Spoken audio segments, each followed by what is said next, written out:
What you're seeing here is a game by Blizzard Entertainment called Heroes of the Storm.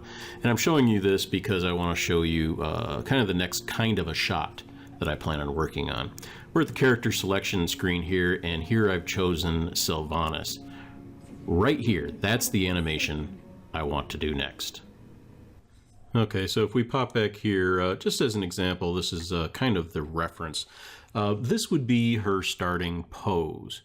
And basically she's got about 3 key poses here. She's got this pose here.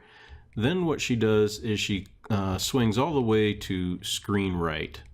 And probably right about here is her second key pose. So she stood kind of in the middle on both feet. Now she's swinging to her left, our right. And we'll call this a key. And then finally she'll slide into this pose here. And consider those the 3 key poses. From there, it's just an idle, and you can see her kind of bouncing back and forth. So iAnimate recently came out with this irongirl character, and I thought I would use her for this kind of idea. Now, the reference that we saw, I don't want to do exactly that kind of or that exact animation. I just want to do something that's quick.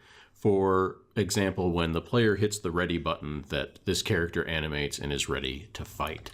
So what I've done here is I've got irongirl brought up, and probably what I'll do here is I'll just go ahead and select everything, and then we'll turn off those curves so you can see her better. So the first thing that I did after I decided I was going to choose irongirl here is I went online and I kind of looked around for what I thought might be some cool kind of poses that she might do here.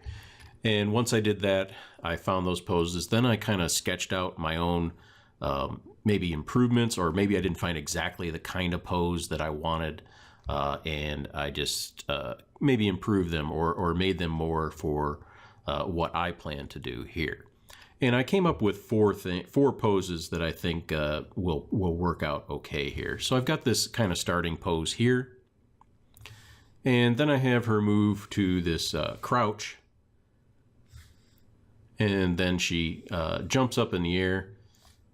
And one thing is, you know, she kind of has these rocket boots, so she'll more kind of lift off into the air, and then finally have kind of a action ready pose, say to do some sort of an attack.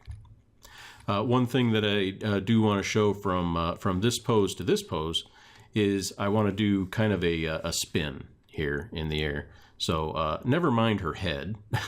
Her head is obviously something that I'm going to have to fix. You can see her head kind of turns down inside the body. But these are just the key poses. So that's kind of where I'm planning right now. I do want to, before I go any further, I do want to go back onto these key poses, and I want to spend some time with them, improve them as much as I can, because really the key poses are probably the most important poses in this kind of animation especially. So I want to spend a lot of time here getting it to feel right. When I'm all done, I hope it's not obvious where the key poses are, but I would think that hopefully you will feel them more than you will see them. The key poses are the poses that are getting you from A to B, or the storytelling poses. This animation would not be possible without these poses. And probably the last thing that I'll say on this part here is, with game animation, it's really important that your poses look really good from all angles. So, for instance, we have this pose here, and we want to make sure it looks good all the way around. We have our second pose. We want to make sure it looks good all the way around. Same with the third pose here. And obviously our last pose.